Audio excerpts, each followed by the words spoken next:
Então, boa noite, seminaristas. Aqui é o professor Alberto, do curso de Geografia Bíblica, do Seminário Filhos Academy, e nós estamos começando a 7ª aula agora, neste momento. Então, peço aí que prepare aí a caneta, o lápis, o bloco de anotações e faça os registros pertinentes. Essa aula está sendo gravada e ela será disponibilizada depois, ainda esta semana. A aula de hoje está muito linda, tá? A aula de hoje está muito linda. Deixa eu compartilhar a tela com vocês aqui. Muito linda mesmo. Pronto, habilitado para a aula. Vamos lá. Ok, aula 7, ainda falando sobre usos e costumes dos tempos bíblicos. Alberto, tem um romano aí na capa, é isso mesmo? Um soldado romano? Nós vamos falar um pouquinho de Roma, tá? Vamos falar um pouquinho de Roma, ok? Então, vamos lá. Lembra que na última aula eu falei assim, ainda vou falar sobre vinho? Porque não terminei esse assunto na aula anterior. Continua agora. Eu sei que esse vídeo, vocês viram na última aula, foi no finalzinho, e aí mostra um lagar. E nesse lagar, a gente está chegando agora, deixa eu parar aqui o vídeo, deixa eu conferir lá quem está chegando. Tá. Patrícia. Ei, Patrícia, seja bem-vinda.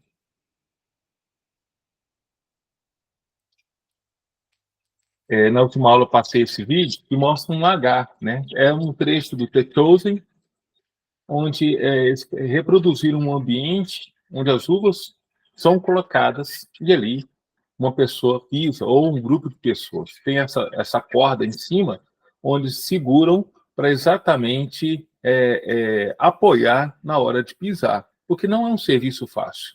E ali, ó, passa-se horas no lagar, amassando as uvas, e aí embaixo tem uma canaleta que recolhe esse caldo, que é o suco da uva, ele é armazenado.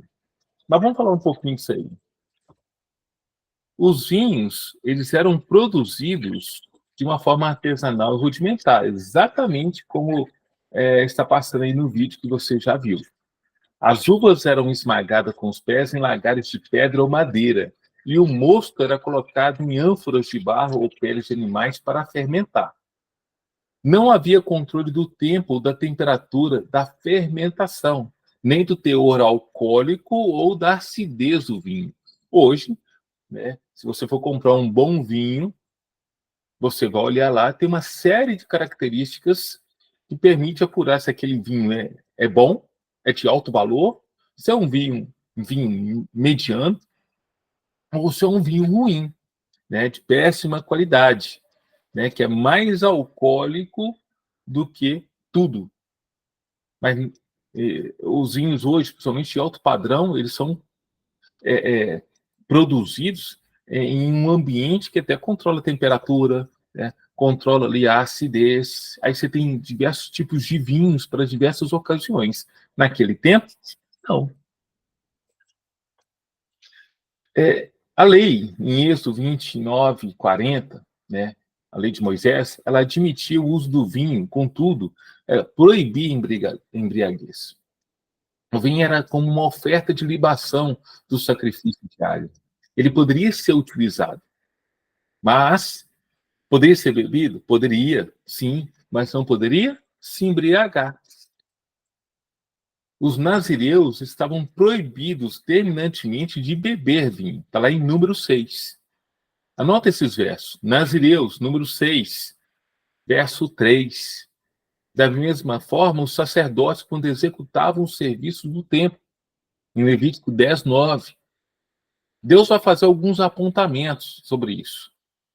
Até mesmo quando, aqui no Brasil, nós temos aí um entendimento que o crente, o cristão, não deve beber vinho. E esse tipo de ensino veio lá dos missionários ingleses, americanos, norte-americanos, que vieram com a missão de evangelizar o Brasil. Então, muitos deles vinham, né, no Brasil, um povo que se embriagava muito. Então, esse tipo de doutrina foi instituído na igreja. E nunca, né, eu espero que nunca, você vai ver um pastor falando assim, você pode beber, né? Por quê? Porque dentro de uma igreja, você tem normalmente as pessoas que vieram do alcoolismo. E na devida proporção, se você falar assim, olha, pode beber, na Bíblia não tem nada que te proíba de beber vinho. Se tiver esse tipo de fala, pode escancarar. E essas pessoas que vieram para o Evangelho e abandonaram o vício da bebida, pode encontrar aí um viés, um caminho para falar assim, olha, eu posso servir a Deus e posso beber. Haja vista que existem algumas comunidades cristãs que, para eles, nada a ver.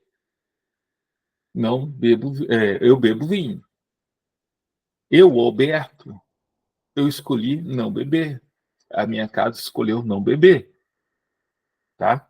Alberto, e vinho, outra coisa, por exemplo, a vodka, que é muito comum lá na Rússia, por causa do frio, eu escolho não beber. Aí a gente vai entrar numa prerrogativa cultural.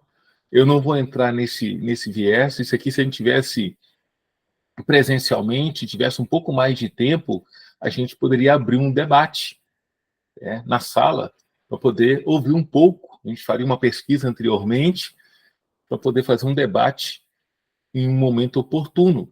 Até mesmo, por exemplo, na Itália, a cultura da produção de vinho é muito grande. Itália, Espanha, Portugal, né, vários países ali no entorno, no Mar Mediterrâneo, têm o hábito de cultivar, né, grandes áreas de vinhedos, né, para produção de vinho. Então, não há tempo para a gente entrar nesse tipo de discussão. Mas eu e minha casa escolhemos não beber, até mesmo para não escandalizar aquele que o Senhor está trazendo até nós para caminhar no Evangelho. Normalmente, muitos ainda são novos convertidos.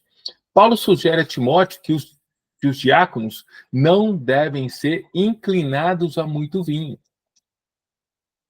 Então, naquele tempo do Novo Testamento, por conta da cultura, muitos ainda bebiam muito vinho. Mas ele falava, olha, aqueles que forem chamados para servir a casa do Senhor, ele pode beber vinho, mas que eles não sejam inclinados a muito vinho.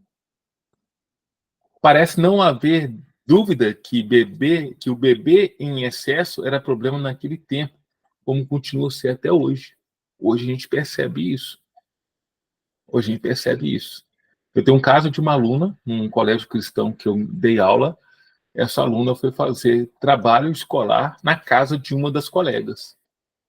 E aí parece que a casa tinha muita liberdade. Se você quiser um pouco de água, quiser um suco, pode ir até a geladeira e abrir e pegar.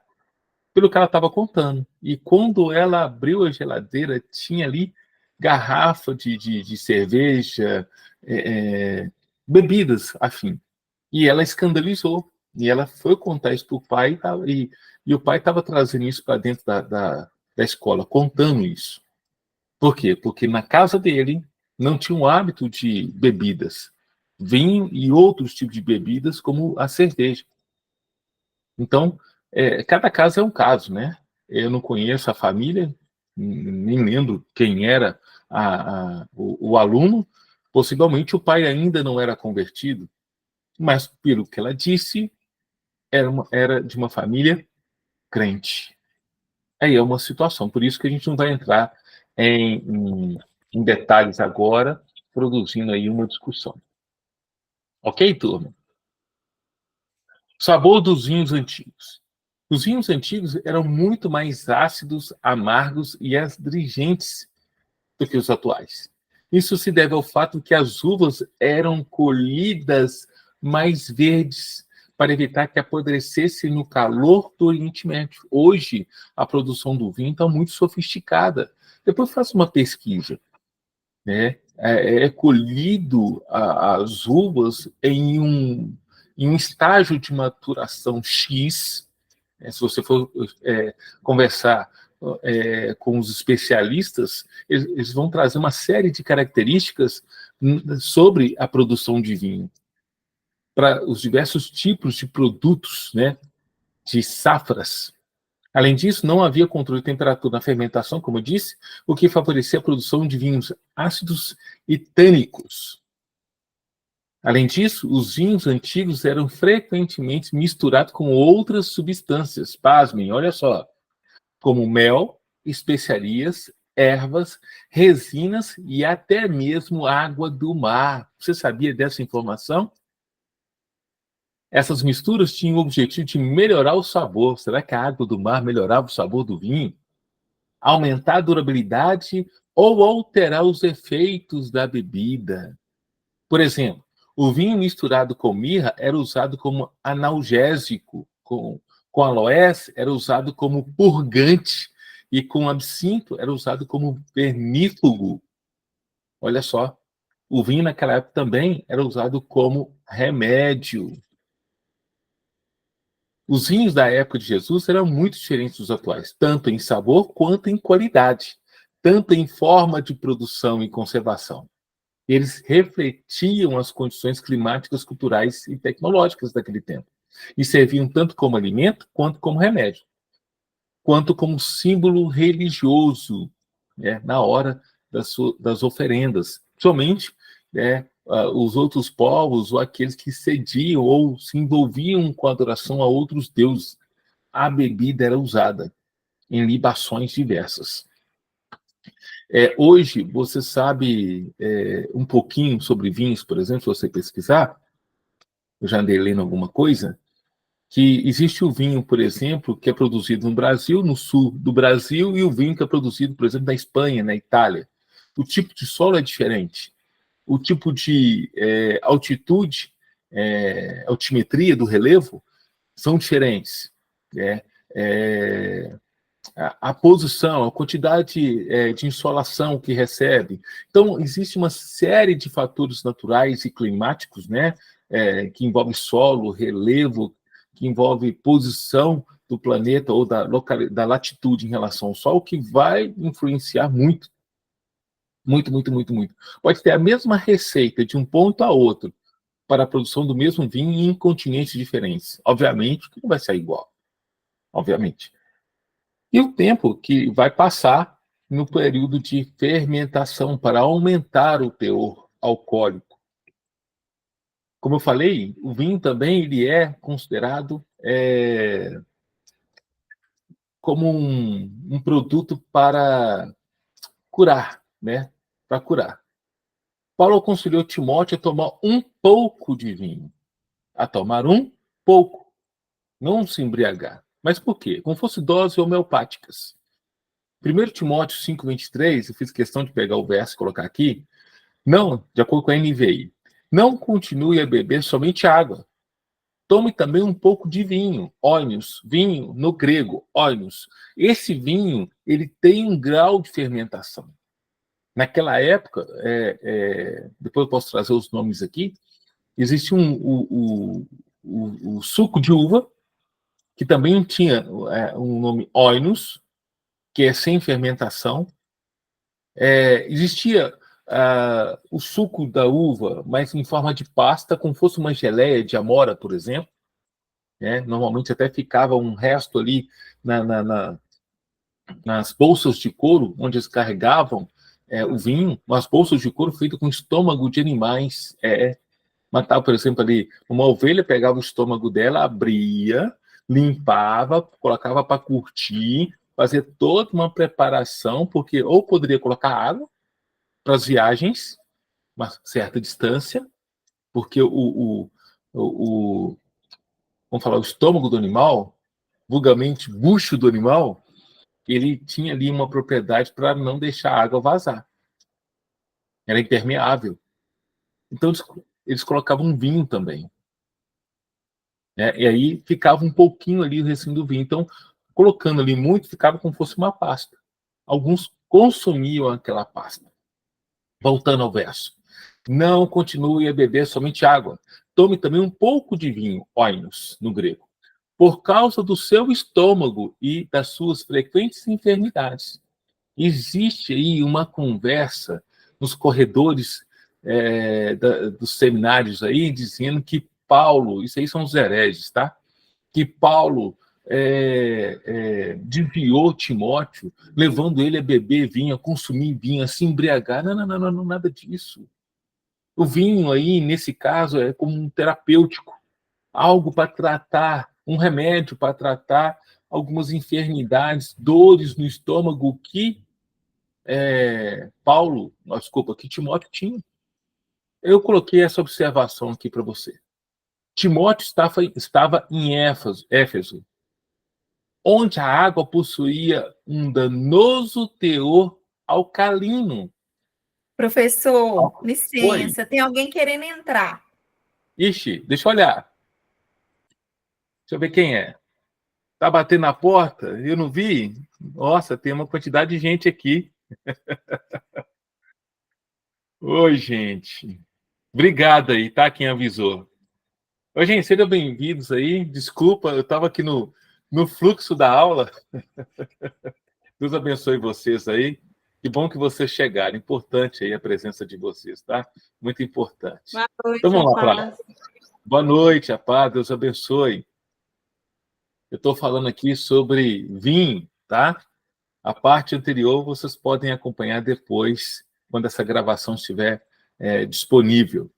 Então, eu estou falando quando Paulo aconselhou Timóteo a tomar um pouco de vinho. Porque o Timóteo estava em Éfeso, onde a água possui um teor um teor alcalino. Então, normalmente, o local onde ele estava era um local de rochas calcárias. Uma água dura, um pouco ruim. Vou te dar um exemplo aí próximo que você vai entender. Quem sabe, quem bebeu vai entender. Exemplo. Quem, por exemplo, mora ou já bebeu a água lá de Sete Lagoas, por exemplo, ou de Arcos, Pains e Doresópolis, essas áreas que tem muitas grutas. Sete Lagoas é clássico. Tem muita gente em Sete Lagoas, por exemplo, que tem um problema de rins, pedras nos rins, porque a água tem ali, uma água que tem muito teor de cálcio, né? Mexe ali com a qualidade da água. Uma situação muito parecida com o que Timóteo estava vivendo ali em Éfeso, região ali, caminhando ali para a Grécia.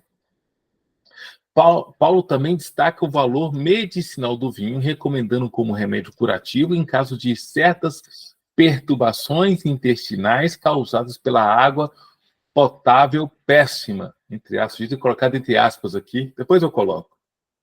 Potável péssima. Ou seja, a água que tinha para beber era de péssima qualidade. E isso transmitia aí algumas doenças, alguns vermes, ok? Então, por isso, agora você entendeu um pouquinho porque Paulo incentivou Timóteo a tomar um pouco de vinho. Bom, aqui nós temos uma imagem que ilustra muito bem, né, as metretas ou os almudes, que é esse tipo de vasilhame, que tinha aí em torno de 80 a 120 litros, era a capacidade. Você poderia colocar isso de água ou de vinho. Em João 2, 6 e 7, tem gente chegando, parando a aula aqui para poder ver quem é. Virgínia. Virgínia, seja bem-vinda.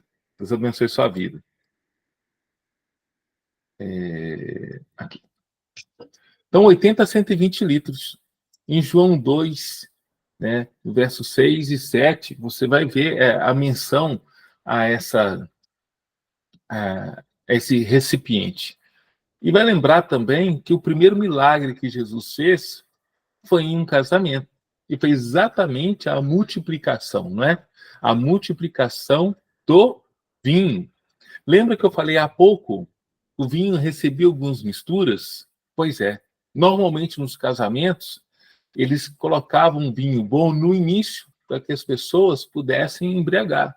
Então, se um casamento, como era muito comum lá, durar uma semana, 7 dias de festas, né, por causa da celebração de um casamento, olha que interessante a cultura, celebrando a formação de uma família. 7 dias. 7 dias. A cada dia, o vinho bom ele era servido primeiro. E quando o pessoal já subia ali, aí você fala assim: ah, não tinha teor alcoólico, não. Tinha sim. Tinha sim. Porque as pessoas já estariam um pouco assim, alterada, né, para lá de Bagdá, como alguns dizem, era servido vinho de péssima qualidade, com uma mistura. Lembra que eu falei o grau de fermentação? Nessa época, vários faziam de qualquer forma, não existia um padrão. Hoje, existe um padrão para a produção de tudo que você pensar, do queijo, né, a produção de grãos, de milho, por exemplo, o padrão para água com gás, um padrão para vinho. Naquele tempo não existia padrão. Então, os vinhos que eram identificados como os melhores vinhos, eles eram vendidos muito mais caro. Abre aspas aqui. Eu já fiz essa conta um tempo, eu já não me lembro mais, mas fica um para casa para você e para vocês. Eu quero ver quem vai me falar na próxima aula. Próxima aula, vocês têm uma semana para pesquisar. Anota aí. Qual o valor investido por essa família no casamento em Caná, nas bodas de Caná? Eu quero que vocês pesquisem, porque aí vocês vão trazer para mim uma média de quanto essa família gastou, tá? Então, ó, as metretas tinham 80, 120 litros. Uma pequena fortuna, tá? Uma pequena fortuna. Depois também pesquisas sobre o vinho King David, o vinho Rei Davi, um dos mais famosos de Israel. Pesquisa sobre esse vinho aí, até mesmo para você ver o preço. Apenas em título de curiosidade. Então, para casa, para a próxima aula, alguém vai abrir o áudio aí e vai contar para mim mais ou menos, aproximadamente, qual foi o custo. E se você conseguir fazer um cálculo, olha, o custo naquele tempo foi X, tantos denários. No tempo de hoje, convertendo, seria tantos reais. X reais. X mil reais. Né? Anotou aí? Tomou nota? Então tá bom. Mas uma pesquisa aí para. É muito simples, tá? Não vai gastar muito tempo, não. Não é para me entregar, não, tá? É só para comentar aqui na aula. E eu separei esse vídeo, também retirado da série The Chosen. Olha que interessante a forma como eles representaram este milagre. Observe o ambiente. Sempre que eu apresentar um vídeo aqui, eu vou pedir para que vocês observem o ambiente. Observe vestimenta, observe objetos, observe a paisagem, tá bom? Até mesmo porque o texto, em geral, você já conhece. Mas eu gostaria de chamar a sua atenção para o que está no entorno, tá bom?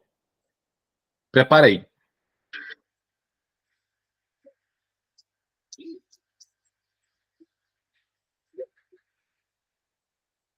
Água para purificação. Ainda sobrou um pouco. Dilui o vinho. As pessoas vão voltar. Os boatos vão se espalhar. Se isso acontecer, eu acho que a família morrerá de vergonha. E nós estaríamos arruinados. Não é uma ótima opção, eu concordo. Então me ajude a pensar. Nós podemos servir mais bolos de tâmara aos convidados, salgar a comida para que fiquem com sede e peçam água. Ai, não sei. Isso é humilhante. Vamos continuar pensando.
não fazem ideia de quem está sentado diante de nós.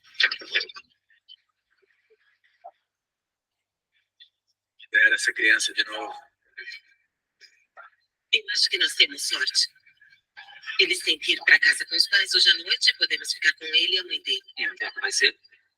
Quem sabe? Com ele aprendi a parar de me preocupar com essas coisas. Eu não aprendi. Faz frio nessa época. Acho que ele deixaria você congelar? O meu irmão se preocupa com muitas coisas. Eu sempre o lembro de quando o nosso Aba nos ensinou a pescar. Nós ficamos ali sentados observando até nos tornarmos pescadores. Vamos observar. E observá-lo mais e mais. Eu sempre vejo.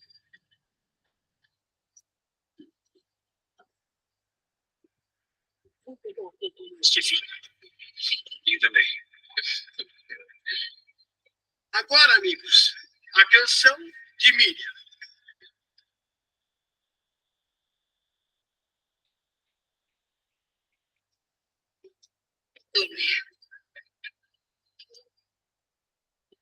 Fale, Dona. Dessa vez. Oh, filho de Jonas! Estão te procurando. Estão dançando a canção de Miriam e achamos que não iria querer perder. É claro. Vamos mostrar como se faz, hein? Eu acho que essa não é uma boa ideia. Por quê? Bom, ainda tem 4 pés esquerdos. 4? Por que 4? Quando ele tenta dançar, ele parece um burro andando sobre braços. André, você nega? Eu nunca vi um burro andar sobre brasas. Na verdade, seria uma coisa dele.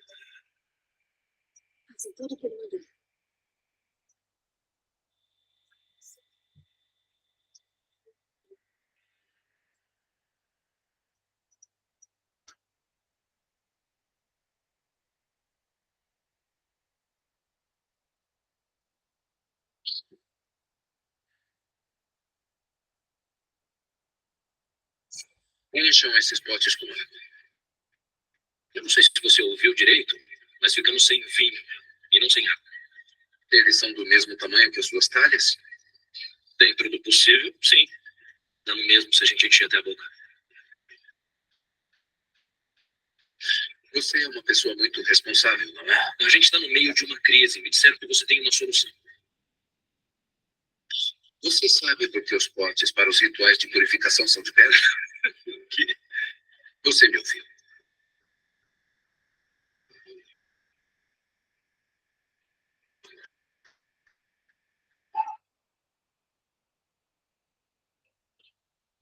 Porque a pedra é pura. É menos provável que manche ou quebre. E ela não pode ficar impura. Isso. Eu quero que encha esses potes com água até a boca. O quê? Vocês ouviram? Busquem água. Rápido. Falem para todos que encontrarem que parem o que estão fazendo e ajudem. Fique observando. Incrédulo e Tomé, não é mesmo?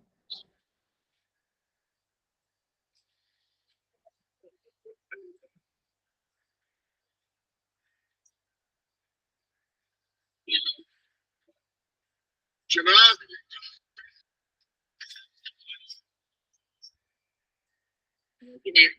Eu espero que estejam se divertindo. Onde estão os servos?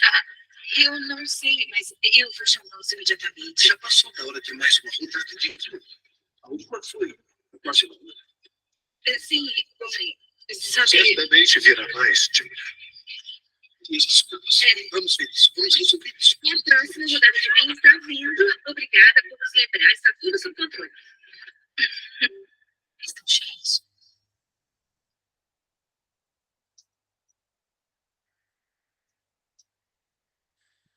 Saiam todos, por favor.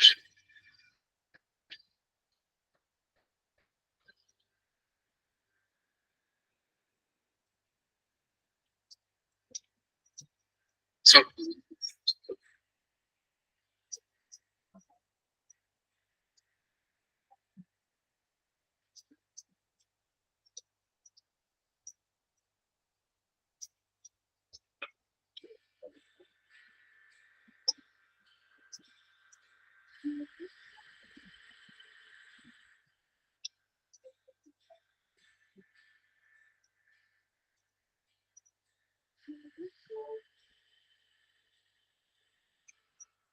Depois que você faz o primeiro corte na pedra, não tem mais volta.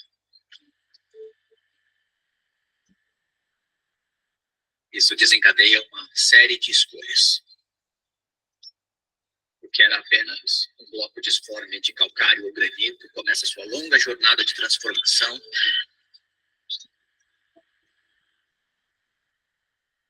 E nunca mais vai ser o mesmo.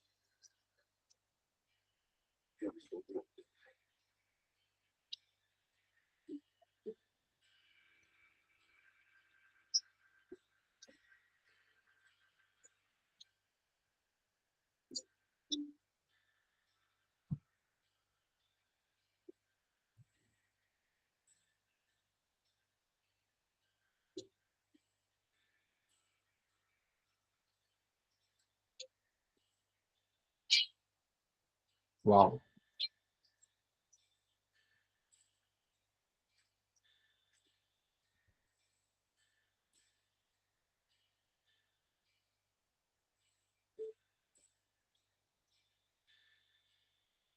Agora peguem um pouco e sirvam o mestre de cerimônias.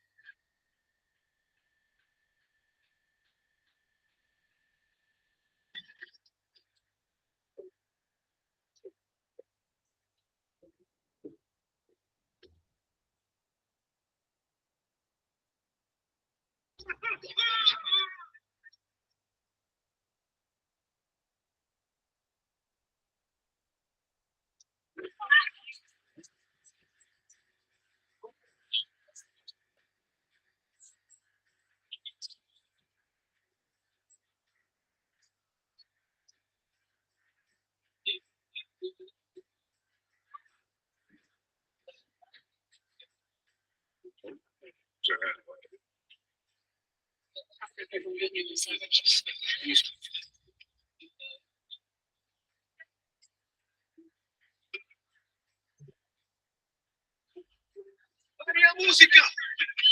Parem a música! Atenção todos, escutem. Eu gostaria de dizer uma coisa. Eu queria me dirigir à família do noivo e à família da noiva. Em todos os casamentos que eu já supervisionei, eles servem o melhor vinho primeiro. Mas aí, quando todos beberam à vontade, muito mais tarde na festa, eles servem o vinho mais simples, o barato. Nessa altura, tu vai perceber. Não tenho razão?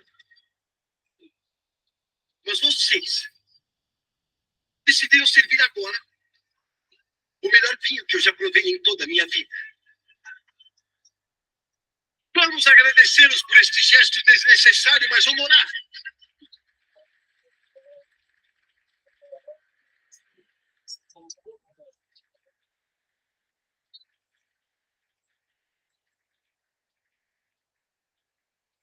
O casamento de Asser, filho de Ravi, e Dirá, com Sara, filha de Abner e Elá, seja tão puro e frutífero quanto este vinho. Bendito és tu, Senhor nosso Deus, Rei do Universo, que cria o fruto da vida. Ao Asser e a Sara! Ao Asser e a Sara!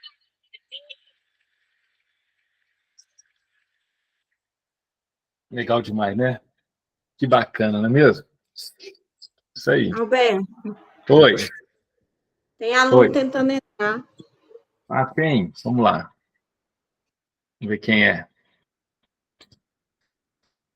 Ok. Sejam bem-vindos. Sejam bem-vindos. Deixa eu voltar para a aula aqui. E aí, turma? Essa cena, o que essa cena lembra para vocês? Na Bíblia.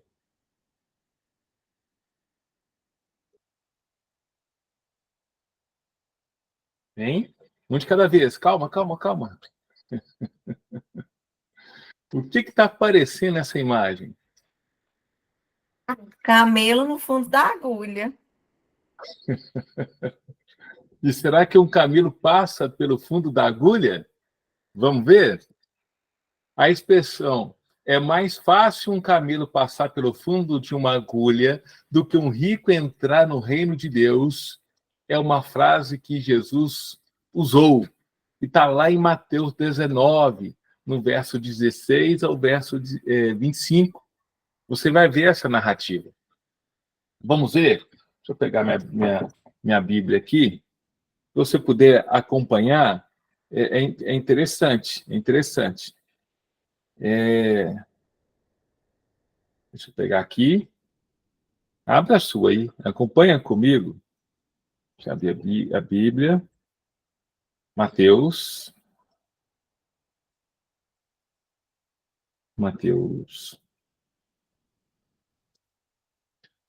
19, o verso 16 até o 25. Diz assim: o jovem rico.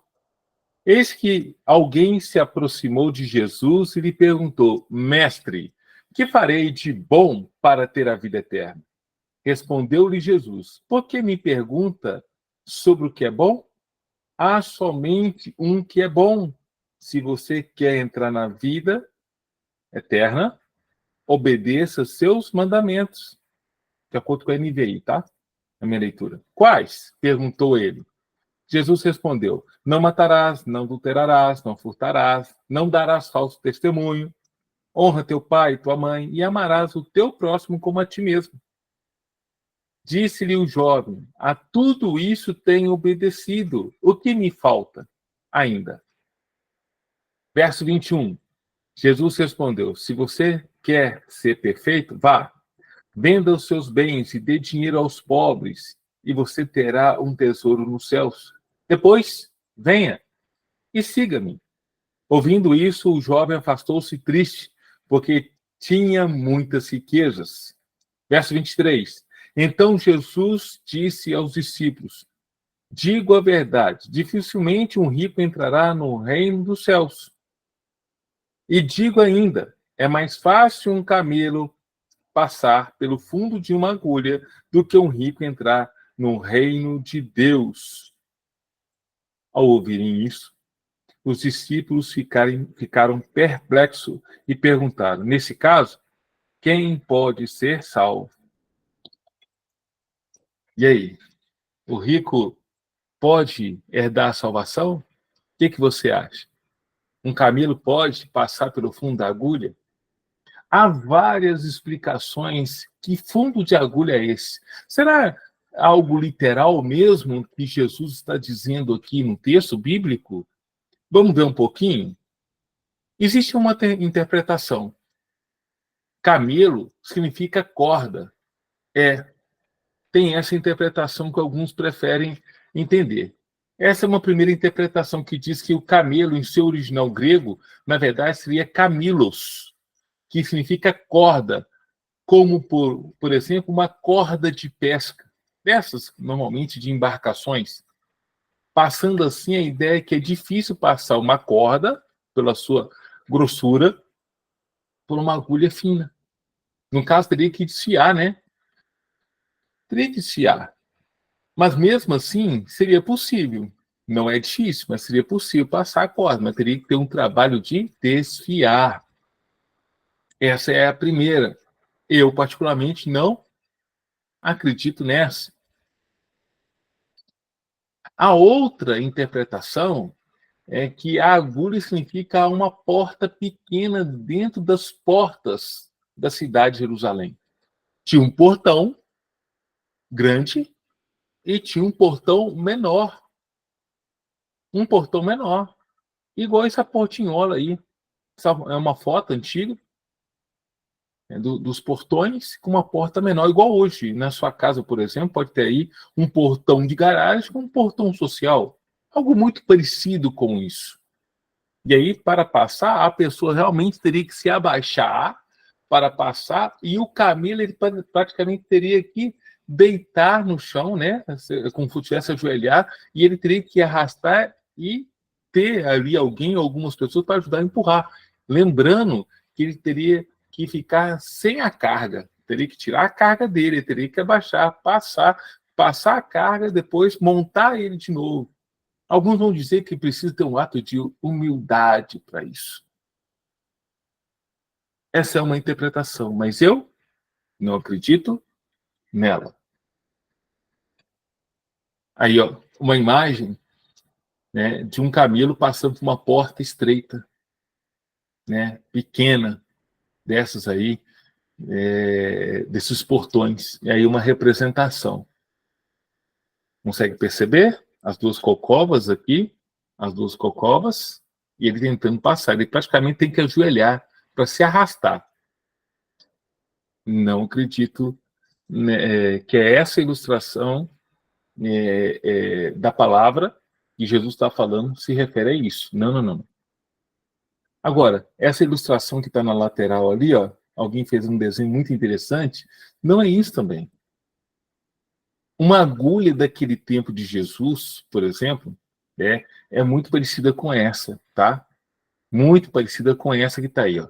Essa é uma agulha de bronze, 12 centímetros, do primeiro século da era cristã. Ela foi encontrada em Jerusalém. Então, percebe que aqui, olha, exatamente nesse ponto aqui, ó, tem um buraco da agulha. A nossa agulha, no tempo de hoje, é muito parecida com esse desenho, né? Que está aqui ao lado, no meu lado aqui esquerdo. E normalmente é na ponta, né? Na parte mais larga. Aqui tem uma parte mais fina. Possivelmente aqui quebrou, né? Quando foi achado, já achou ela quebrada. Ela vem com a ponta mais fina. Então passaria a corda aqui, né? A linha por aqui para poder fazer a costura. No caso aqui, uma corda maior para poder fazer rede, ou até mesmo fazer ali o uso dessa corda dentro das embarcações. Os judeus tinham noções erradas sobre os ricos e os pobres. Inclinavam-se a pensar que a prosperidade era a prova máxima do favor divino e um símbolo das bênçãos de Deus. Então eles acreditavam, se existe uma pessoa rica, é porque ela alcançou o favor do Senhor. E se tem pessoa pobre, é porque ela não alcançou o favor do Senhor. Simples. É isso mesmo, gente. É isso mesmo. No entendimento do judeu, o rico vai para o céu. O pobre, não. Mas isso era por causa das doutrinas que eles alimentavam. É uma noção equivocada desse tipo de pensamento. Agora, tanto o pobre quanto o rico, eles podem alcançar o reino de Deus. Principalmente no nosso tempo, não é mesmo? E também não é proibido, não é errado ser rico. Eu quero ficar zilionário. Eu tenho um sonho de ficar rico. E tenho procurado trabalhar e fazer algumas coisas para que eu possa alcançar essa riqueza. Mas ficar rico com propósito. Não como o mundo quer ficar rico. Deixa eu te ensinar algo.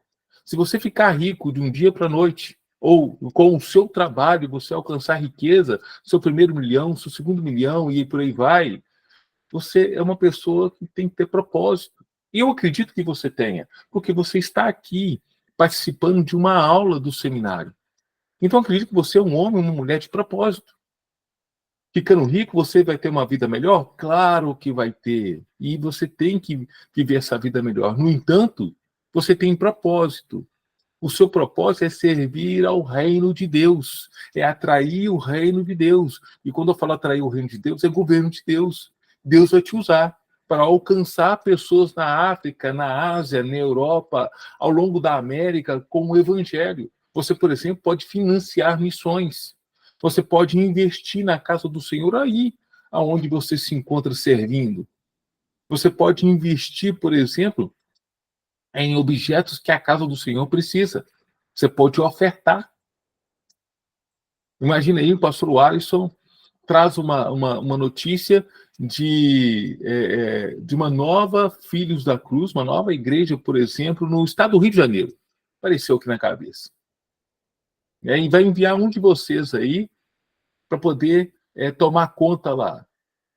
E aí, quem sabe, você que está aí me ouvindo, assistindo essa aula, você vai ser esta pessoa que vai financiar a construção ou aquilo que precisa da nova igreja lá no Rio de Janeiro, ou lá na Europa, ou lá na África, porque a ideia é expandir o reino. Então, não é errado ser rico, desde que você seja rico com propósito. E eu ainda quero fazer algumas loucuras para o Senhor de grande volume. Pensa você, que tal dar um dízimo aí de R$10 mil? Que tal você dar um dízimo de 50 mil reais? Estou nem falando de oferta ainda. Que tal você dar um dízimo de 100 mil reais? Já pensou? E já pensou você com um pensamento cristão? Já pensou você riquíssimo abrir uma escola na África? Em um país desse da África, Gabão, por exemplo, abrir um hospital lá, você financiando tudo, tudo. Pensa, fico com propósito. Vamos voltar. Então, olha, hoje, mediante o sangue de Cristo, o sacrifício de Cristo, todos podem acessar o reino. Criam que era mais fácil a salvação para os ricos do que para os pobres. Cristo veio desraigar, veio desfazer essas conclusões erradas. Isso aqui é um texto das passagens com problemas de interpretação de Pedro Apolinário, tá? É um livro já que está extinto, um livro que não se encontra mais para vender. Foi retirado esse trecho para poder explicar a respeito dessa passagem. Porque se fosse assim, ó, por exemplo, olha a parábola do rico e do Lázaro, onde o rico vai para a perdição e o pobre para a salvação. Isso é um exemplo, né? Quer dizer, o rico ele vai para o céu e o pobre vai para o inferno, aí mostra o contrário. Você tem que ter um entendimento que você pode ter a riqueza, mas a riqueza não pode te ter. Se a riqueza te tiver, mamão te tem. Você não pode servir a dois senhores. Lembre-se disso. Ok? Então, olha, ficou rico, rico com propósito. Usa isso para servir ao Senhor. Amém? Glória a Deus pela sua vida. Vamos lá.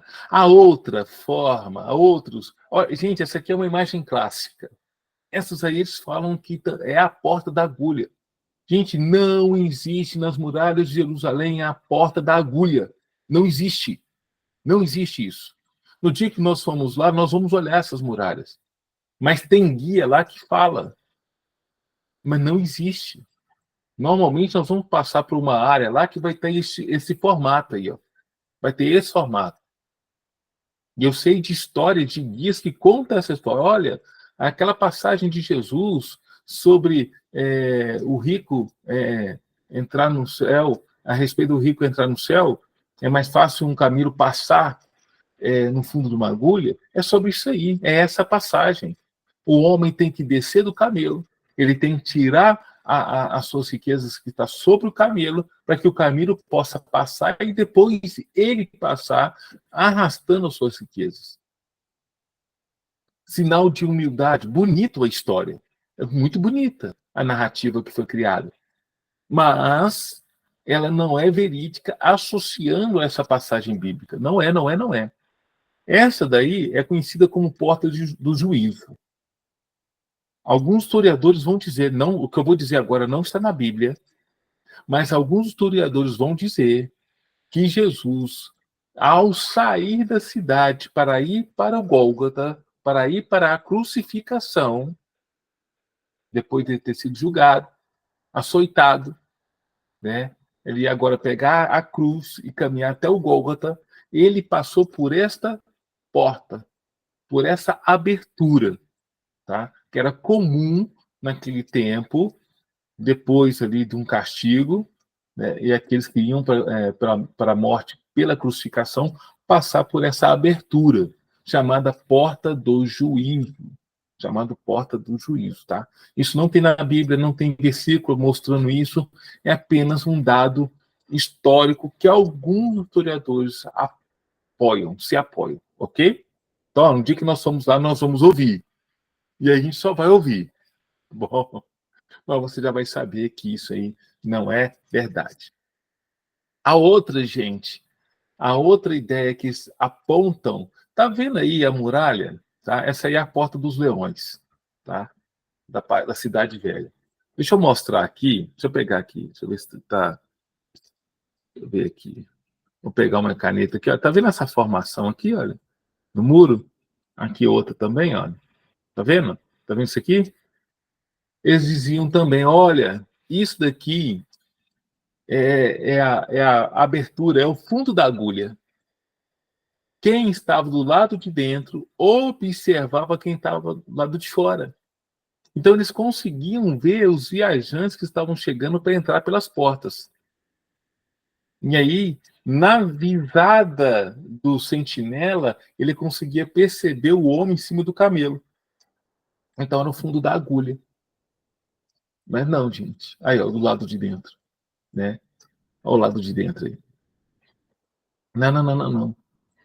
Esse tipo de construção aqui, da Porta dos Leões, por exemplo, é uma construção, na verdade, é uma reconstrução da muralha do século XVI.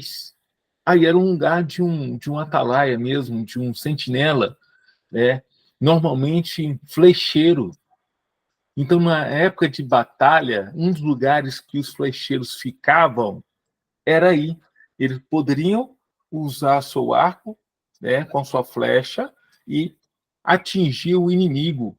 E ali era um dos lugares onde teria dificuldade o inimigo lá de fora de acertá-lo. Tinha que ser muito hábil para poder fazer um tipo de acerto para ferir dentro da muralha um arqueiro. Ok? Você tinha os arqueiros que ficavam em cima, mas também o que ficava em posições estratégicas, tá?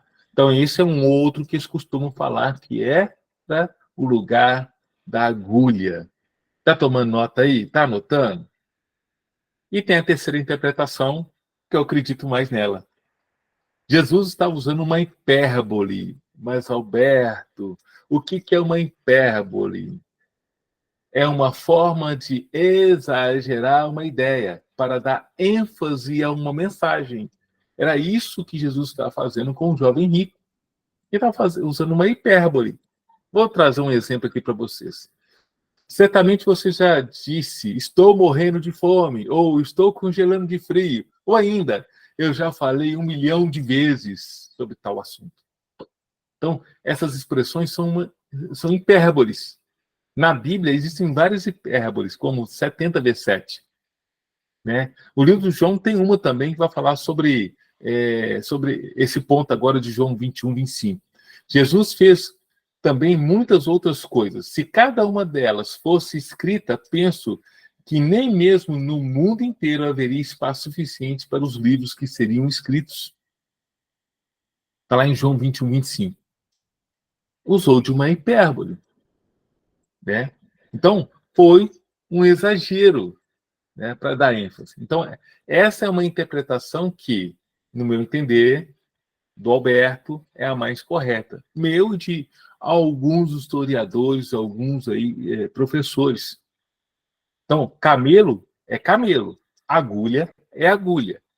Então, ó, Jesus realmente disse, é mais fácil passar um camelo pelo fundo de uma agulha do que um rico entrar no reino de Deus. E isso ele fala para aquelas pessoas, para aqueles ricos que se agarram às suas posses, não tem propósito. Não tem propósito de acordo com o reino de Deus. Então, de novo, até coloquei aqui, ó. Isso não quer dizer que os ricos não entram ou não entrarão no reino de Deus, tá? Que eles vão para o inferno por serem ricos. Nada disso, né? Ou você pode ter uma pessoa aí zilionária, um Bill Gates da vida, um Elon Musk da vida, né? Aquele moço lá do Meta, do antigo Facebook, esqueci o nome dele, né? Mark Zuckerberg, né? Eles podem se render ao senhorio de Cristo e herdar o reino de Deus? Pode. Como é que eles são? Riquíssimos, riquíssimos. Né? Falando do Elon Musk agora, ele tem 2 coisas que aconteceram esses últimos dias, até um delas eu fiz um vídeo, né? Tá no meu canal aí, que é sobre os robôs. Lançou um robotáxi, que é uma van, lançou aí os robôs, tipo aquele filme O Robô do Will Smith, né, de Isaac Asimov, que aliás é um escritor judeu, foi um escritor judeu, ficou mais riquíssimo ainda por causa desses lançamentos. Os foguetes que está mandando para o espaço, em testes, e voltam para a base de lançamento, sem cair, sem despedaçar, isso é um avanço na tecnologia grandioso. Esse homem vai ficar muito mais rico ainda. Ele pode ir para o céu? Pode. É só aceitar o Senhor Jesus. E ele vai continuar rico. Principalmente se ele mudar a visão dele. Se ele mudar a visão dele. Um empresário rico e com propósito. Beleza, turma? Posso avançar? Quero mudar de assunto. Como é que vocês estão? Tá tudo bem aí? Sim. Espero que sim. Obrigado aí. Vamos falar um pouquinho, né? Lembrando da capa da nossa aula, né? O soldado romano e a armadura. Eu quero falar sobre isso. Olha que interessante, né? Eu gosto muito aí das histórias sobre Roma, dos soldados romanos, como o Império Romano cresceu, se expandiu. O Império Romano ele foi conhecido como o Império onde o sol não se punha. Por quê? Porque quando uma parte do mundo era noite, no outro era dia. E tanto no que era noite, tanto quanto no que era dia, sempre tinha ali um território dominado pelo Império Romano. Então, era um território gigantesco, gigantesco. E durou aí séculos e séculos o seu posicionamento. Foi um dos mais fortes de toda a história da humanidade.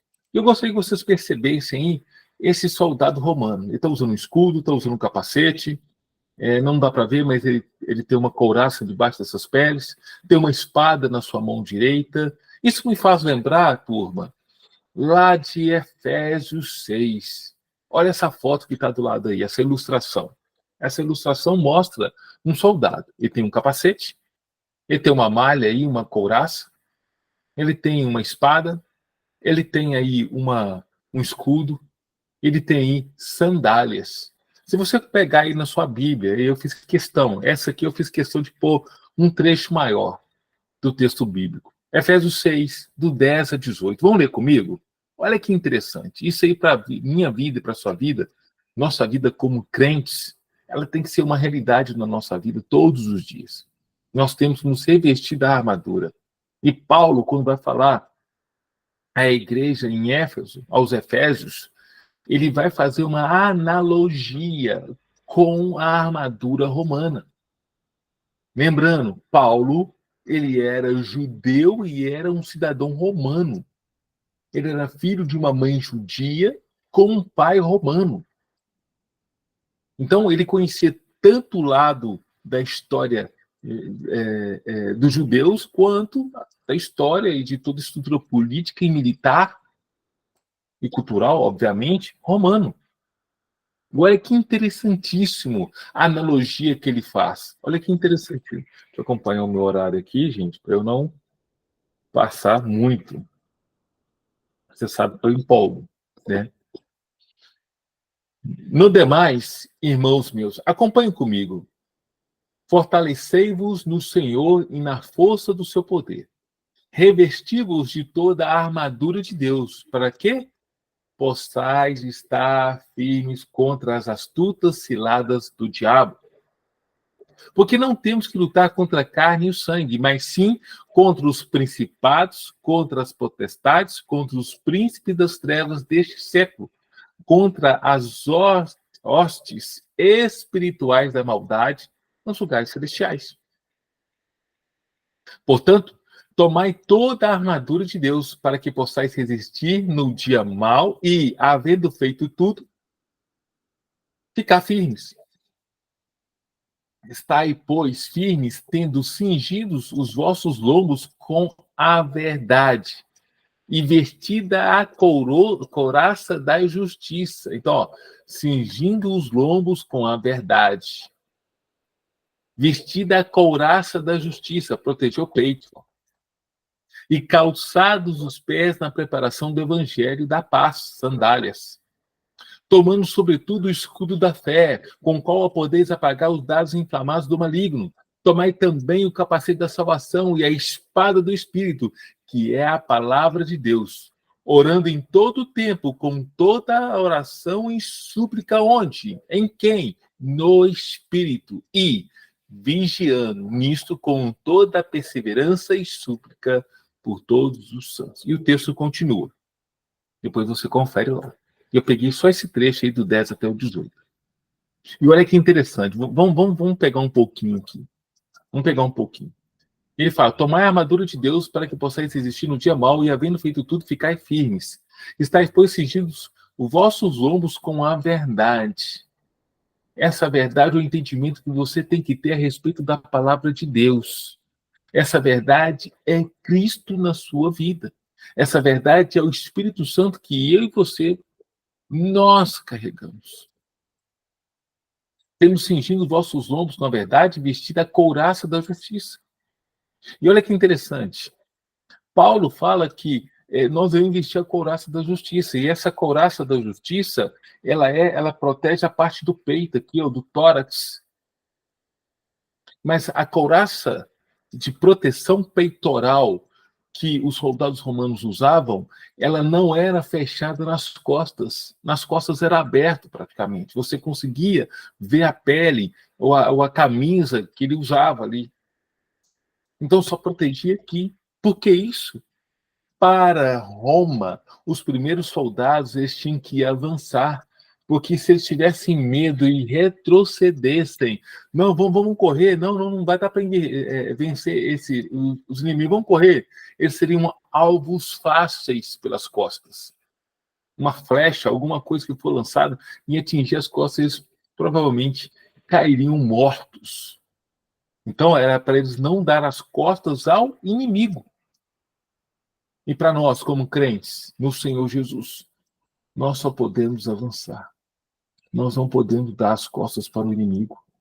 Nós não podemos dar as costas para o pecado. Entende? Calçar os pés na preparação do evangelho da paz. Os soldados romanos usavam um tipo de sandálias, não um coturno como o exército usa hoje, ou como a polícia usa hoje, para manter firme. Na verdade, a sandália era algo mais firme que eles tinham. Porque alguns andavam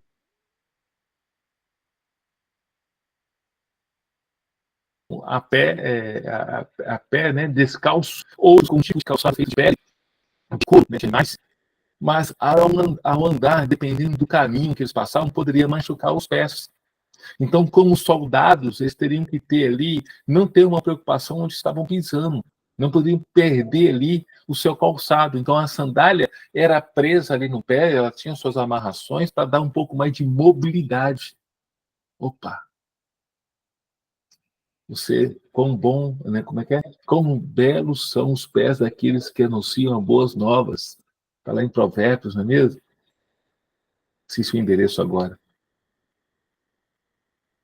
Os seus pés vão te levar, você estando ali, ó, em um sincronismo perfeito com os céus, você vai chegar a lugares onde você nem imagina, porque Deus vai te colocar em lugares para você brilhar a luz dele. É o seu caminhar, é a sua vida, é a sua conduta, é que vai atrair o olhar das outras pessoas para aquilo que você carrega, que é o Espírito Santo. E você vai poder, aí quando as pessoas chegarem para você, perguntar o que você tem, o que você carrega, o que você tem algo diferente, assim, nós temos o Espírito Santo.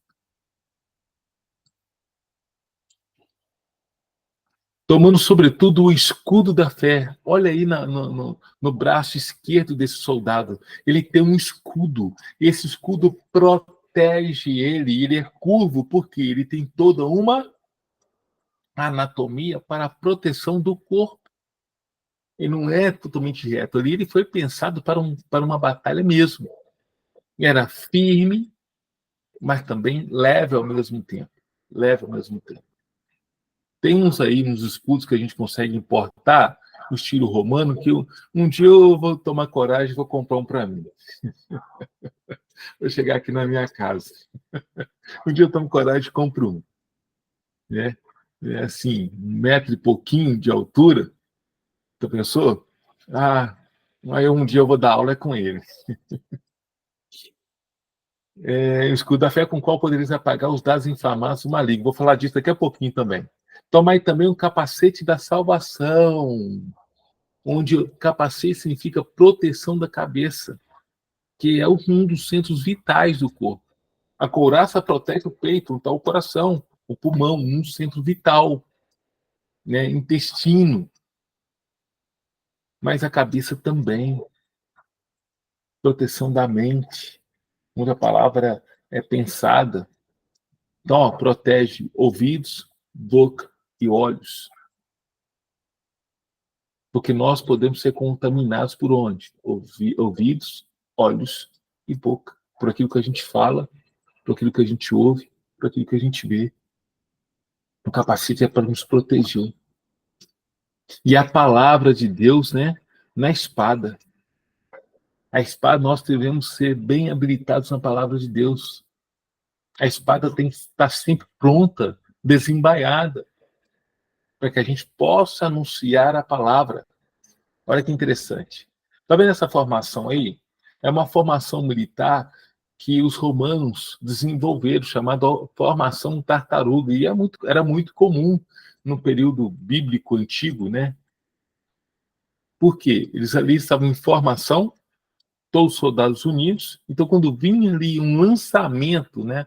Uma saraiva de flechas, de lanças, de dardos, eles se protegiam com esse tipo de formação. Eles eram treinados para fazer a formação rápida. Então, o número de soldados feridos era mínimo. Era mínimo. Eles eram tão habilidosos que eles procuravam fechar todas as brechas. Olha essa outra formação aí. Ó.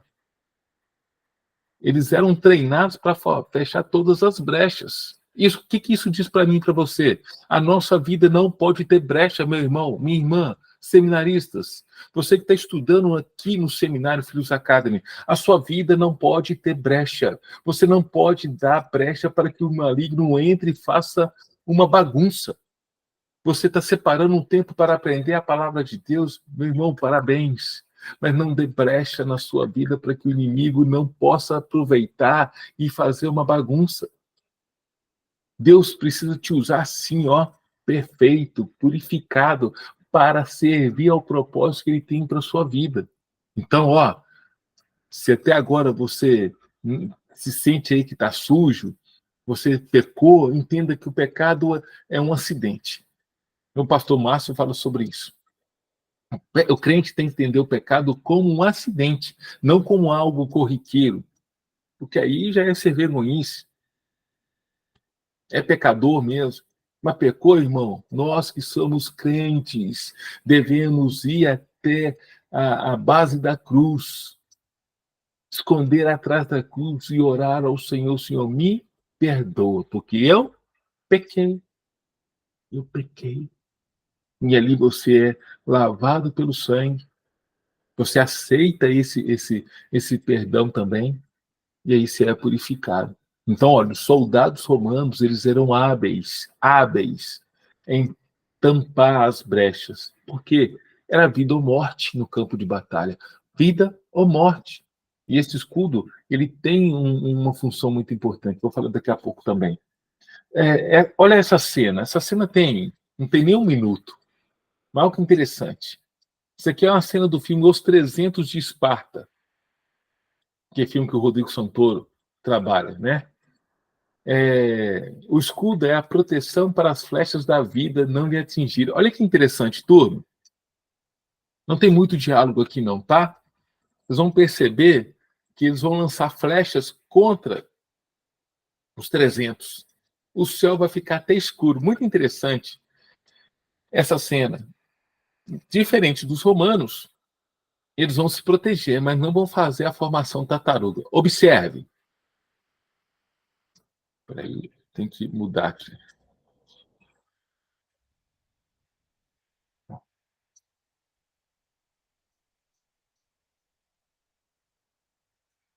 Olha que interessante.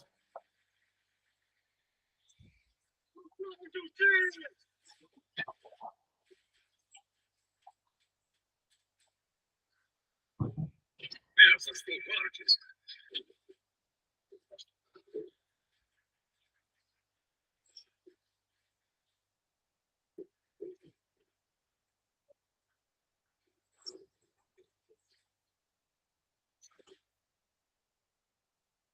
Levanta-se.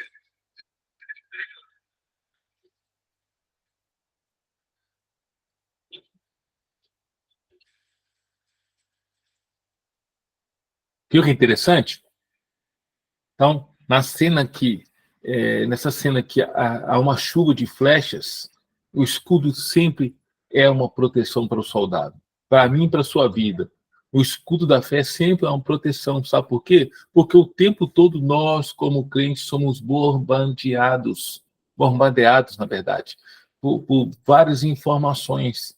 Muitas dessas informações procuram nos dissuadir, nos colocar para falar mal do irmão, para poder maldizer Deus, para falar aquilo que é errado em relação à palavra, ensinos errados. E que bom que você está aqui aprendendo no seminário, não só da minha aula, mas de outras matérias que vocês já aprenderam e ainda vão aprender, para vocês ensinarem certos. Agora, meu irmão, chama a sua atenção, não receba nada na sua vida, assim, ó, no seu entendimento, para murmurar. Você sabe o que significa murmurar? Murmurar é, se eu tivesse no lugar de Deus, eu faria diferente. Esse é o significado de murmurar. É esse o significado. Então, ó, não receba. O capacete, no contexto romano, é para proteger mente, ouvidos, olhos e boca. Porque o que vai para a mente é aquilo que a gente ouve, aquilo que a gente enxerga e até aquilo que sai do coração. Aquilo que a gente fala, a gente ouve também. E contamina nossa mente. Não é mesmo? Então, ó, proteja aí. E tá vendo isso aqui, olha? Isso aqui é um dardo. Lá fala de dardos inflamados. O romano, né, o soldado romano tinha o costume de ter ali alguns tipos de dardos, lança e dardos. Alguns dardos, eles eram inflamados e colocavam fogo. Eu não achei um com fogo para colocar aqui. Achei esse daí. Assim, vai esse mesmo. Mas eles colocavam fogo e lançavam contra o inimigo. Isso significa que o capacete é para te proteger desses dardos inflamados, da fofoca. Fuja daqueles que vão dizer assim, nossa, deixa eu te fazer um comentário sobre fulano de tal. É fofoca, tá? O crente tem uma mania de falar comentário. É fofoca, irmão. Fuja. Não quero saber. Porque senão você acaba envenenando. Você quer ajudar o irmão? Eu estou te contando para você ajudar ele. Não, vai lá e te ajuda. Se você ficou sabendo, é porque é para você. É para você. Estou correndo desse tipo de pessoa. Né? Não vem fazer fofoca comigo. Eu estou correndo, gente. E eu te incentivo a correr também dessas pessoas que fazem comentários sobre irmãos nossos dentro da igreja. Tá? Fuja desses dados inflamados. A flamárica, que é essa lança, esse dardo romano que Paulo traz para o tempo de hoje, né, nos ensinando na carta aos Efésios. Então, o soldado romano, interessante a formação romana, não é, gente? Eu acho muito interessante a formação romana, a roupa dos romanos. Na Itália, eu tenho vontade de conhecer a Itália. Tem certas épocas do ano que lá tem o desfile, né, do Império Romano. Né? Então tem lá os centuriões, os soldados, os engenheiros, tem uma passeata, você consegue ver ali, né, os personagens, as pessoas comuns com as vestimentas da época. É muito interessante, é uma encenação que eles fazem. E eu vou me planejar, um dia que der certo, né, eu quero exatamente nesse tempo, onde tem essa encenação. É muito interessante. E aí observe, eles estão aí com lanças, com dardos, com espadas e com um escudo. E por falar em escudo, semelhante ao escudo da fé que a gente acabou de ver em Efésios 6, quando um soldado foi arregimentado para pertencer à legião, se tornar um legionário romano, ele ia despedir dos pais. E a mãe falava assim, filho, vai para a guerra carregando o seu escudo. Mas não retorne da guerra sendo carregado pelo seu escudo. Sabe o que significa isso? Ele ir para a guerra com o escudo, não quereria se proteger com ele. Mas se ele voltasse carregado pelo escudo, era porque ele sofreu um ataque mortal ou algo que que o feriu gravemente. Então, se tornou aí inválido. Vamos falar um pouquinho disso também. Então, olha, ele poderia ir e ele teria que tomar muito cuidado. Se proteger, se preservar de ataques ali que viessem vitimar. Normalmente, o soldado que era morto ele ficava lá exatamente no campo de batalha. Depois recolhiam os corpos, era vala comum. Algumas pessoas que eram encontradas com uma certa posição social é que o corpo era separado e era levado para um enterro, né? Mas normalmente a maioria era enterrado lá, tá? Enterrado lá. Então aí, ó, uma ilustração para representar. Eu queria, na verdade, uma ilustração no escudo, mas não foi possível ainda, né? Uma hora eu substituo essa ilustração aí com um soldado sendo carregado no escudo, tá? No escudo. Muito interessante. Ok, turma? Estou avançando. Estou falando um pouquinho do Império Romano. E quando o soldado ficava ferido? Ele era tratado ali pelos médicos que ficavam ali em algumas posições estratégicas. Alguns soldados, eles eram separados para rodar o campo de batalha e recolher aqueles soldados que foram feridos. Aqueles que olhavam assim, ó, esse aqui vai salvar. Eles recolhiam aquilo, colocavam numa carroça, ou o médico acompanhava ele e dava o tratamento em um lugar. Eles levavam até algumas bandagens para fazer um tratamento ali, para conter ali o sangramento, a ferida, e assim ele retornava para a batalha ou ele voltava para um ponto para ser cuidado, um tipo de enfermaria, ok? Normalmente as operações cirúrgicas eram feitas sem anestesia. Normalmente o campo de batalha não tinha, e quando tinha, às vezes acabava, e às vezes chegava um momento que o soldado ele tinha que... Ou ele fazia aquele procedimento cirúrgico com os equipamentos da época. Normalmente não era nem higienizado. Né? Por quê? Ou era morrer, ou era viver. Então, muitos submetiam e eles eram segurados ali pelos seus colegas, porque a dor deveria ser assim, imensa, imensa, imensa, imensa, imensa. E os médicos trabalhavam muito, muito, muito no campo de batalha na época. Ficava a exaustão. Depois pesquisa sobre isso. Muito interessante. O assunto do Império Romano é muito vasto, é muito vasto. Se a gente tivesse uma aula aqui, geografia bíblica, num seminário, eu ia colocar pelo menos uns dois semestres. Geografia bíblica 1 e 2. Porque tem muito assunto. Muito assunto. A gente não esgota esses assuntos. Não esgota. Tem muita coisa que eu gostaria de trazer para cá que eu não consigo trazer nesse tempo. Que a gente precisaria muito mais do que 10 dias. 9 dias, no caso, né? Precisaria de muito mais, muito mais, muito mais. E aí? E quando você viu aqui comigo agora a questão de um soldado ferido, e quando ele era ferido e se tornava um soldado inválido? Vou falar sobre isso. Mas primeiro, vamos falar daquele soldado que cumpriu a sua carreira. Paulo fala cumpriu a carreira. Quando o soldado cumpria a carreira, normalmente ele era regimentado jovem, muito jovem, para as batalhas. Era treinado, era preparado. E aquele soldado romano que chegasse ao fim da carreira, normalmente 25 anos, ele receberia ali, ó, dos seus superiores, a missio honesta, numa placa. Uma placa de bronze ou de ouro, né, com um texto ali dizendo que ele foi exemplar no cumprimento do seu trabalho.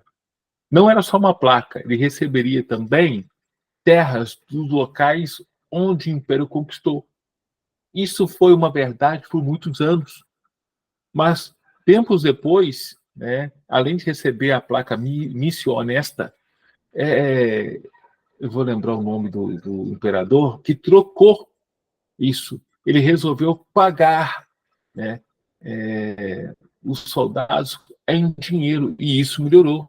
Porque quando eles recebiam terras em lugares distantes, eles teriam, às vezes, até que mudar. Alguns tentavam negociar e vender, mas era muito mais difícil, muito mais difícil. Então, quando veio o dinheiro, ficou melhor. Mas, Alberto, esse soldado chegou inteirão ao final da carreira, né? Da profissão.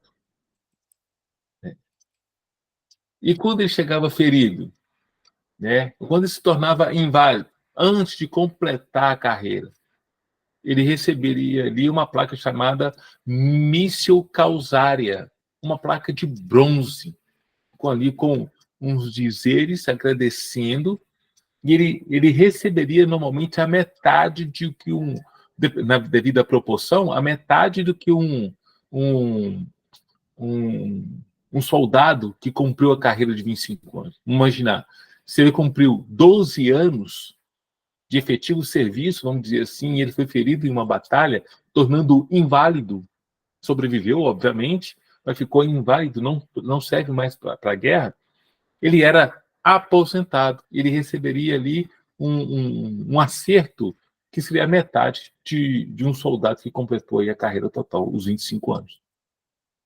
Então era muito pouco, e ele teria que arranjar outros afazeres.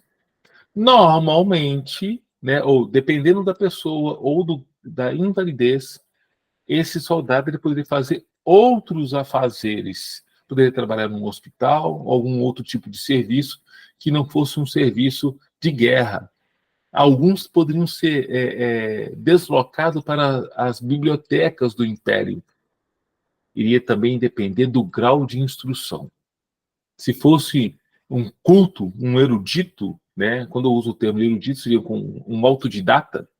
Isso é algo que eu e você deveríamos ter como cristãos, porque os cristãos antigos eram. Mas isso é um outro assunto, uma outra aula, diferente do contexto de geografia bíblica. Né? Para que isso? Para que tenha conhecimento. Mas vou fechar um parênteses aqui.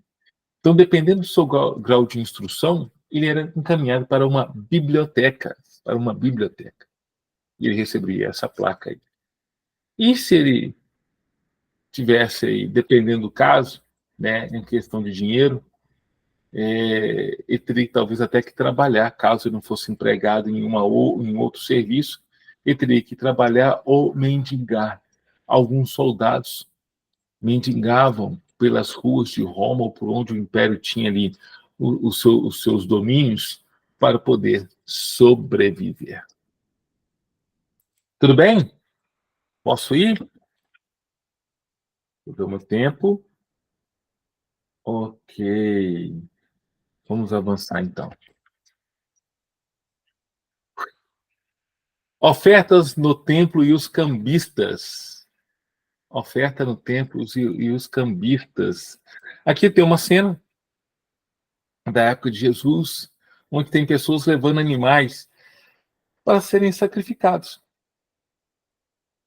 no templo, na época de Cristo. No tempo de Herodes, por exemplo, não tinham sacerdotes, o Império Romano estava ali, sempre tinham gente para poder fazer a vistoria.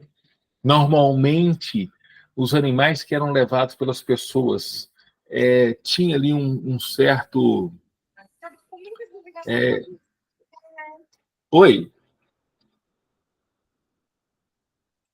Eu acho que alguém falou alguma coisa. Tinha uma certa avaliação. Dependendo do estado animal, ele era aceito para a oferta. Dependendo, não era aceito. Por quê? Poderia ter um machucado. Na série The Chosen, tem um episódio piloto, é chamado assim, episódio piloto. Estou lembrando dele agora, senão tinha colocado ele aqui. Tem uma cena que um dos pastores, ele leva uma ovelha para ofertar no templo, né, mediante os seus pecados. Só que a ovelha se fere no meio do caminho e ele não percebe. E quando ele chega lá, o sacerdote avalia e ele fala, ele está ferido, ele não aceita. Então ele volta com a ovelha. Os seus colegas pastores o ridicularizam. E ele volta.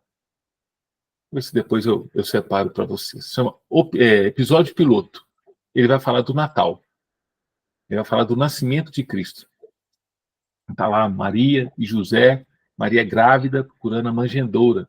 Na verdade, procurando um lugar para passar a noite e, se for possível, para ter o filho, né, que é Jesus. E é nesse lugar que ele vai parar numa manjedoura. Muito interessante. E ele tem esse recorte aí na cena. Só que, vamos entender um pouquinho aí essas ofertas no tempo e os cambistas. Cambistas, a gente conhece hoje, é o pessoal que trabalha em casa de câmbio, não é mesmo? Vai pegar ali, por exemplo, o dólar, o euro ou qualquer moeda internacional e fazer a troca por real ou o contrário. Olha, eu tenho real e eu quero trocar por euro ou por dólar ou qualquer outro tipo de moeda. Ok? Então vamos lá. Ó. A variedade de moedas era grande naquele tempo, né? Na área do tempo. Circulando no comércio, onde havia o governo misto, e nas fronteiras, onde havia uma diversidade de culturas, principalmente na Palestina. Algumas dessas moedas eram o ácer, o quadrante, o denário, o talento grego, a dracma, o stater, minas, leptas, entre outras. Entre outras. Então, essas moedas, elas não tinham valor dentro do templo, dentro do templo que era administrado pelos levitas, pelos fariseus, pelos saduceus. Tinham que fazer a troca. E essa troca normalmente não era honesta, tá? Não era honesta. Então, olha, para facilitar a fluidez econômica foi necessário o trabalho dos cambistas, que é mencionado lá em Mateus, por exemplo, 21, verso 12 e 13. E diz assim, ó: E entrou Jesus no templo de Deus e expulsou todos os que vendiam e compravam no templo. E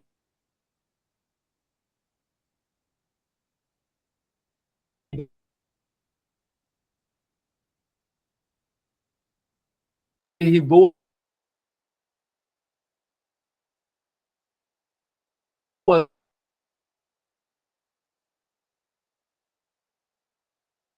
as mesas dos cambistas e as cadeiras dos idiomas.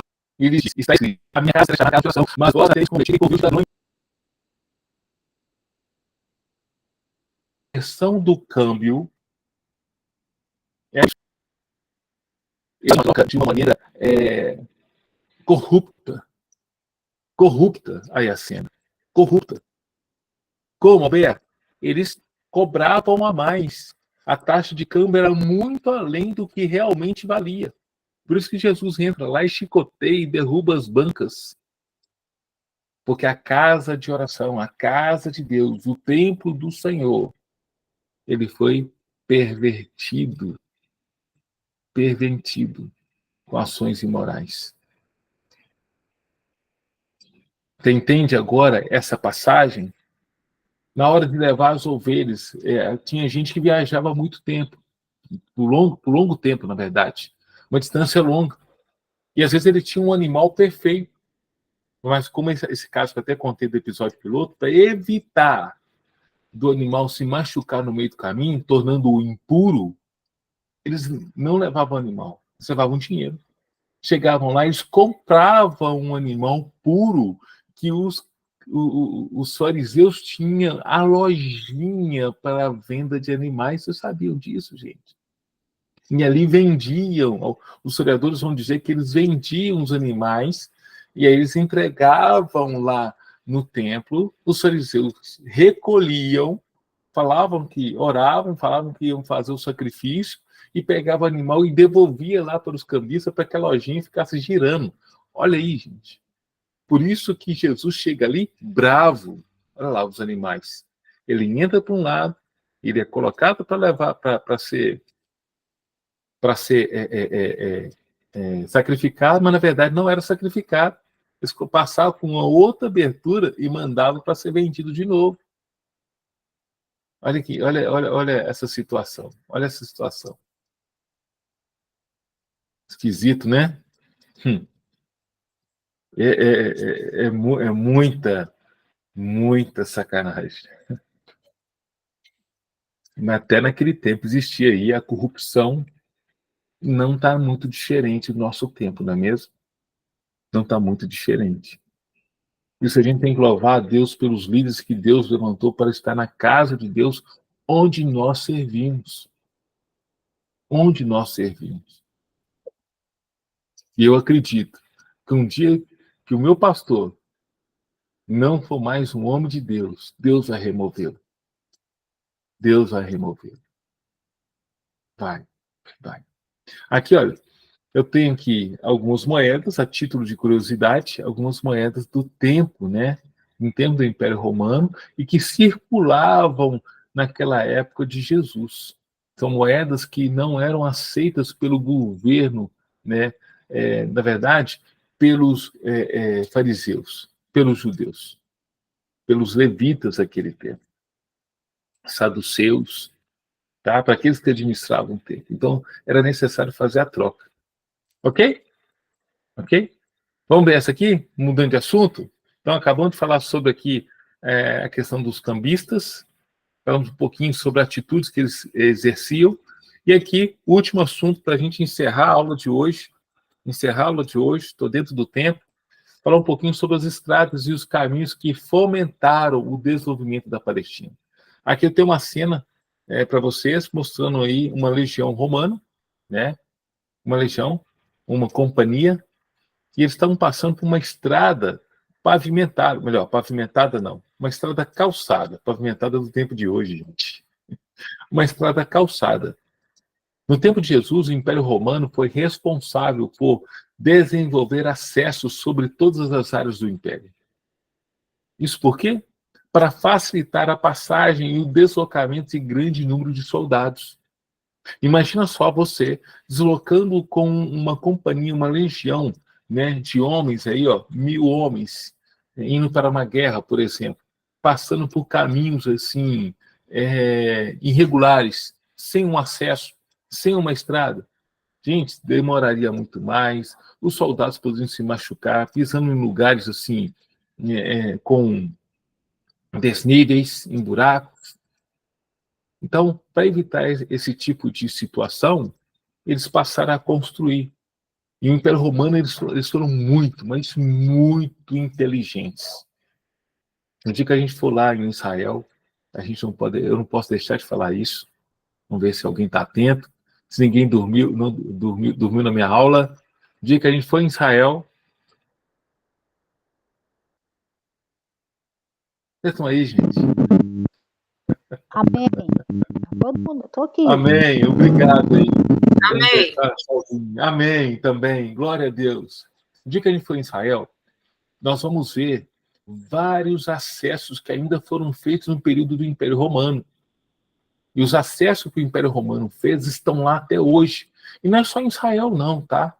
Não é só em Israel. É em vários lugares da Europa, onde o Império Romano, né, e África, né, e Ásia, onde o Império Romano se manteve, as estradas estão lá até hoje. Estradas como essa da ilustração, calçadas. Vou mostrar uma foto para vocês.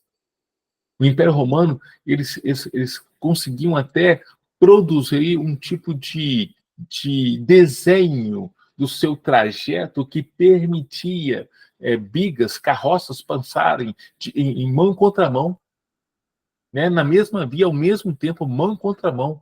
Ela tinha uma abertura de tal forma que poderia passar ali duas carroças, duas bigas, em sentidos contrários. Né? Foi tudo feito, por exemplo, nessa subida aí na imagem 1, para que eles não perdessem o ritmo da passada. Né? Lembra, quando um exército estava se deslocando, eles tinham uma cadência, eles tinham uma passada. Você vê aí, por exemplo, o desfile 7 de setembro. Eu fui aqui na minha cidade, aqui em Uberlândia, né? Minha cidade agora, né? E eu vi isso. Na minha cidade natal, eu vi na época que eu era criança. Aqui, na cidade que eu estou agora, em Uberlândia, eu já vi, no 7 de setembro, né? O pessoal passando, marchando, e tem uma cadência, tem uma passada. Né? Então, na primeira, ela foi construída para que o soldado pudesse ter uma passada sem perder o ritmo. E a outra aqui, na 2, aqui, a gente consegue perceber o acesso que permitia ali, a passagem. O chão era tão compactado, ele era construído de uma forma compactada para evitar até mesmo as erosões. Você vai ver aqui, ó. Vocês vão ver isso aqui. Ó. Olha essa imagem. Olha essa imagem. A foto que está mais à direita, mais à minha direita, essa primeira aqui, né, é de um calçamento. Eles usavam pedras. A do centro é uma ilustração, eles abrindo caminho. A primeira, se eu não me engano, eu retirei da Hélia Capitólea, né? É um acesso mais famoso que tem ali dentro da região de Israel, atravessa ali a região litorânea, que eu já mostrei para vocês, a planície litorânea, e uma outra passa por dentro de Jerusalém, e ela segue em direção a Damasco, a Galileia, e aí vai. E aí vai. Elas estão lá até hoje. Por quê? Porque tem toda uma estrutura. Abre um parênteses. Você vê hoje a prefeitura daqui eu vejo, a prefeitura de Belo Horizonte, a prefeitura de Santa Luzia, né? Onde quer que a gente vai, nós percebemos ali que existe uma camada bem fina de asfalto, não é mesmo? Acho que não dá a espessura de um livro, não é mesmo? Olha essa imagem aqui, ó. Olha essa imagem. Essa imagem mostra como eles eram hábeis construtores, eram hábeis engenheiros, e eles construíram sua estrutura a fim de durar por muitos séculos. Tal fato está aí até os dias atuais. Gente, pensa essa estrutura romana nos dias atuais. Eles faziam um leito, né? Eles faziam um alicerce, leito, subleito, até vir com a camada principal. E as pedras eram cortadas e assentadas. Ali você tinha soldado romano fazendo isso, na época de paz, ou de trégua, ou de períodos tranquilos. O soldado romano, para não ficar ocioso, ele fazia os treinamentos de guerra, mas em outro tempo eles ajudavam na construção dos acessos. Os escravos que eram apreendidos na conquista dos reinos também trabalhavam na construção dos acessos, lembrando que os acessos eram construídos ao mesmo tempo, em vários lugares. Então, o Império Romano estava sempre empregando seus soldados a algum tipo de atividade, ou na guerra propriamente dita, ou na construção dos acessos. Até os moradores por onde passava, né, o acesso, eles eram convocados pelo Império Romano para trabalhar. Imagina você numa propriedade, né, e aí o acesso vai passar no meio da sua propriedade, vai atravessar a sua fazenda. O Império Romano chamava você homem, os homens da casa, né, para poder trabalhar. As mulheres também, porque as mulheres iam servir, levar água, levar alimento. Por quê? Era para o bem do império. Pessoal, Alberto, o que isso tem a ver com o evangelho? Tudo a ver. Tudo a ver. Eu já falei para você que quando o Império Romano se posicionou na época de Cristo, né, quando Cristo veio, o Império Romano já estava lá, dominando a região, depois da dominação do Império Grego, né? O Império Grego, ele cai, depois do Império Babilônico, ele cai e vem o Império Romano. E algo que o Império Romano absorve do grego é a língua. Lembra que eu já falei para vocês? Que é o grego koiné, que era o inglês daquela época. Inglês americano daquela época. Então, e aí isso facilitou a comunicação que o Império Romano tinha num ambiente que já era dominado, que foi dominado pelo Império Grego. E quando vêm as estradas, os acessos que o Império Romano desenvolveu, né, facilitou a dispersão dos judeus quando, por exemplo, começou a perseguição. Principalmente no ano 70, quando o templo foi destruído. E os judeus se espalharam. Né? Eles aproveitaram e usaram esses acessos para se espalhar, chegando na Europa, na Grécia, na região de Éfeso, de Colosso, em Colossenses, Atenas. Subiram ali, ó, em direção a Damasco e subiram. Onde tinha a presença romana, eles foram e usaram esse acesso. Então, olha, as estradas romanas, elas foram uma providência de Deus para a dispersão do povo judeu, inclusive levando o evangelho. Olha o vídeo que está aqui do lado. Isso aqui é um vídeo, tá? Olha só. Não tem fala, é uma ilustração de como os romanos executavam a obra de engenharia dos acessos, das estradas, das calçadas romanas, como eram conhecidas. Eles abriam um terreno, preparavam, faziam um subleito, um leito, e vinham com as camadas ali, socando, depois calçando com pedras. Olha os roletes, semelhantes aos roletes que eram usados nas eiras. Viu as carroças passando lateralmente?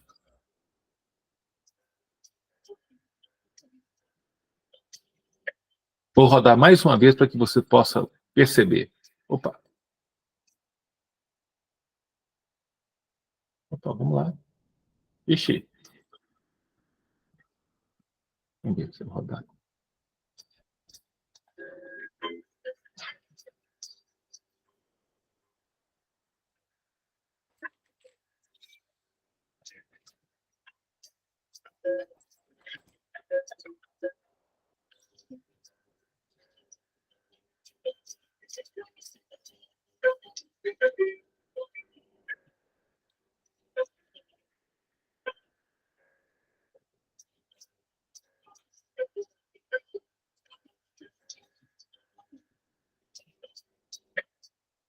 Ok? Ok? Chegamos ao fim da aula de hoje. Achei que eu ouvi um uau! Chegamos ao fim da aula de hoje. Deixa eu olhar para você aqui. Deixa eu olhar para você. Tudo bem? Cadê você? Deixa eu parar aqui. A apresentação. Parei a apresentação. Eu vou encerrar a gravação. Então, meus amados, muito obrigado. Estou encerrando a gravação agora. Em breve essa aula estará disponível. Parei a gravação.